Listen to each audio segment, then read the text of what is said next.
नवम अध्याय। सुत उवाच एमन्ते प्राणिबद्धे भय निवेदि धर्मरतनय सकल धर्म ज्ञान अर्थे विजय कले निज रथे युद्धभूमि को होई सज संगते घेनी देवराज मिलिले कुरुक्षेत्रे जाई भीष्म अछंती जहि सोई राजा संगते चारि भ्राते सज होइले जे जा रथे उत्तम नाना अश्वगण स्वभावे रत्न विभूषण ताहांक संगे विप्रजने गमन कले तो समने गोविंद नंदी घोष रथे बसिले अर्जुन संगते पांडव मध्ये चक्रधर कियवा देवा पटांतर गुह्यक गण मध्य गते कुबेर प्रकाश जेमन्ते एमन्ते कुरुक्षेत्र गले पांडवे गोविंदंक तुले सरसयने गंगा सुत देखिबा अर्थे उपगत अवनी पृष्ठे मोहगत किबा अमर भूमिगत पांडवे गोविंदर तुले भीष्म चरणे प्रणमिले ब्राह्मणे मिलिले तत्क्षणे व्यास सहिते मुनिगणे अपरे जेते राज ऋषि मिलिले कुरुक्षेत्रे आसी पर्वत नामे महाऋषि धूम नारद तुले मिसी बादरायण बृहदस्व भरद्वाजंक संगे शिष्य परम क्षत्रि परशुराम वसिष्ठ इंद्र प्रमदन पित्र असित गुत्समद गौतम कक्षिबान सिद्ध अत्रि कौशिक सुदर्शन कश्यप अंगिरस नाम निर्मल चेता ब्रह्मचारी मिलिले सुख मध्ये करी एमन्ते सर्व मुनि जने मिलिले भीष्म सन्निधाने मुनिंकि सायन्तनु सुत शयने कले प्रणिपात धर्मज्ञ गंगार कुमार जे देशाचार सतकार तेणु पूजिले एके एके मुनिंक दृढ़ मानसिके जे हरि जगत ईश्वर अनादि धर्म निराकार कृष्णंकु हृदय बसाई पूजिले दृढ़ चित्त होई प्रेमे विनय भाव होई निकटे थिबा पंच भाई पांडुपुत्रंकु दया चित्ते भावे बोलंती अश्रु नेत्रे भीष्म कहन्ति दया मने सकल मुनि अवधाने भीष्म उवाच ए बड़ कष्ट मोर चित्ते ए पांच भाई कुंती सुते बने बंचिले कष्ट कर्मे जीवन पोषी विप्र धर्मे जेणु गोविंद आश्रे थिले अनेक संकट उतरिले स्वामी मरणे कुंती साधु स्वभावे बालकुल बधू पुत्रंक तुले बहु क्लेशे दुखे बंचिले वनवासे कालर बस ए जगत प्राणी ए कालर आयत ए काल बसे सर्वे चली पवनी जेन्हे घना बळी जे कूले राजा धर्म सुत रक्षक भीम गदा हस्त अर्जुन जहि धनु धरे जहि गोविंद रक्षा करे से कूले पड़ई विपत्ति एमंत विधातार गति के जानी पारे एहा चिंती जहि पंडिते भ्रमी जाती संसार कर्मर आयत एहा तू जाण कुंती सुत एणु तू किछि हि न भाळ अनाथ प्रजा एबे पाळ देख ए आदि नारायण जगत परम कारण माया रे लोक मन हरि जादव वंशे अवतरी एहार अनुभव गति अथवा जाने वसुपति नारद जाने भाव घेनी किबा कपिल महामुनि तू कृष्ण महिमा न जानी मातुल सुत प्राय मणि प्रिय सुहृद मित्र परि सचिव बुद्धि किया चरी एहांकु दैत्ୟରେ निजोगी पेशिलु पंचग्राम मागी बांधव प्राय स्नेह करी रथे सारथी पणे बरी जहु ए प्रभु भाव ग्राही स्वभावे पर पर नाही एणु ता उच्च नीच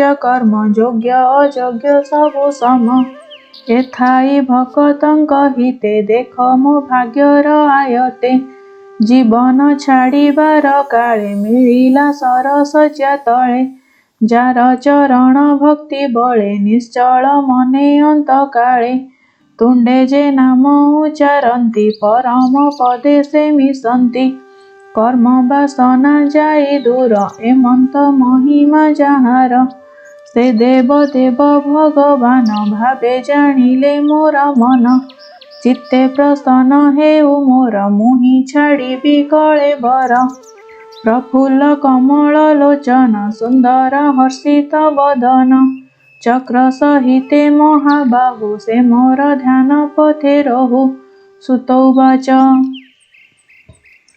भीष्म वचन कर्णे शुणि धर्मनंदन मनि गुणि भीष्मंकु शर तल्पे चाहि कर जुगल शिरे देई विविध धर्म पचारिले अशेष मुनि गण तुले स्वभाव धर्म जे जगते चतुर वर्णाश्रम जेते राग वैराग आदि करी जे मार्गे संसारु निस्तरी जे दान धर्म राज धर्म मोक्ष साधने जेते कर्म यथा विधाने जेते करी गृही वनस्थ ब्रह्मचारी स्त्री जनम जेबा धर्म जे विष्णु भक्तंक कर्म धर्मार्थ काम मोक्ष आदि जेते प्रकारे जहा साधि सकल कहिले हरसे नाना आख्यान इतिहासे एमंते कहूँ कहूँ धर्म भीष्मर चित्ते काल भ्रम सिद्ध पुरुष जोग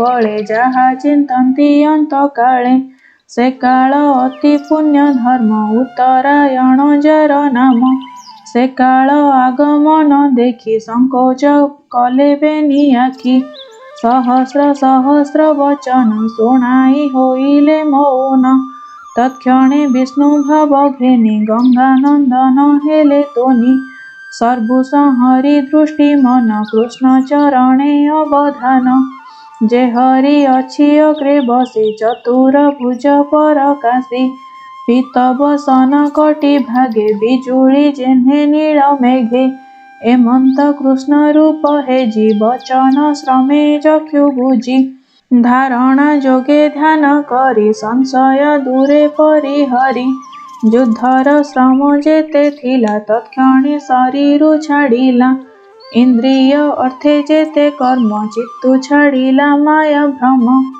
अंतरे बेनी कर जोड़ी बोले गोविंद पादे पड़ी भीष्म उवाच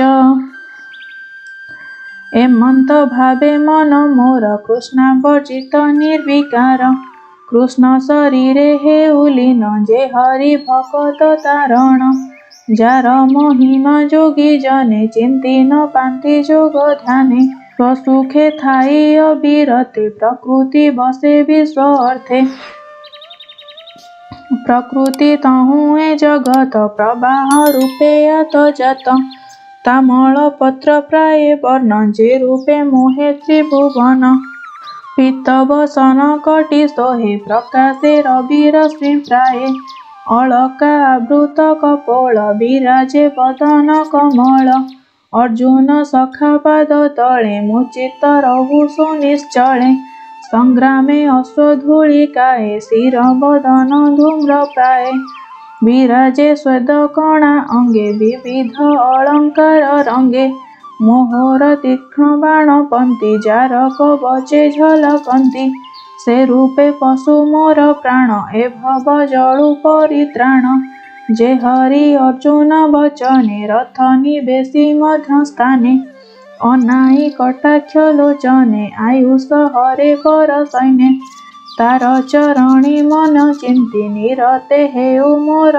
प्रीति युद्धर अर्थे कोप भरी सकल वीरे शस्त्र धरी समरे देखी बंधु जन दयारे न जुझे अर्जुन मायारे तार मन मोहि अनेक आत्मविद्या कही ताहार कुमति हरिला छळे समस्त संहारिला तार चरणे मोर मति निश्चळे हेउ आत्मरति मोहर तुल्य सत्य कला शस्त्र न धरी भी बोइला मोहर तीक्ष्ण बाण कोपी मोह वचने सत्य स्थापी तत्क्षणे चक्र घेनी हस्ते रथु धाइला भूमि गते।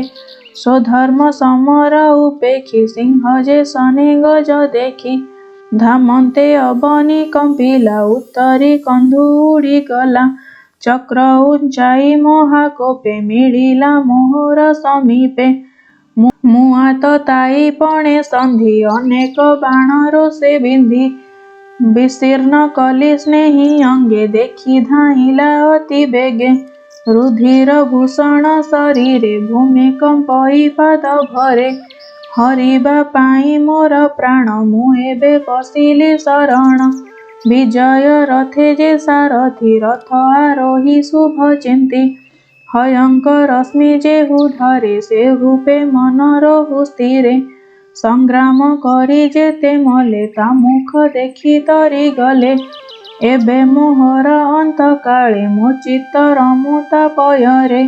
गोपन गरे वृंदावने रास उत्सवे गोपी जने। ललित गति सुबिलास मनोज्ञ दृष्टि मंदहास। जाहार संगे भाव करी गोपीए भभु गले तरी। धर्मनंदन यज्ञ काले ऋषि ब्राह्मण राजा मेले। जाहार पादे अर्घ्य देई सुखे सुंदर मुख चाही। सकले गले मुख्य मार्गे से एबे दिसे मोर आगे। निर्मल आत्मा रूप होई प्राणीक हृदय से बसई। जे रूप दृष्टि भेदे रवि अनेक बोली अनुभवी। से हरि पाद जुगे भजी पशिली भाव मोह तेजी। सुतौवाच एमन्ते गोविंद विषये मन वचन दृष्टि देहे। आत्मारे आत्मा स्थिर करी पवने पवन संहारी। देखन्ति सुर नर मुनि गंगानंदन हेले तुनि। शरीर तेजी भाव मोहि पशिले गोविंदर देहे।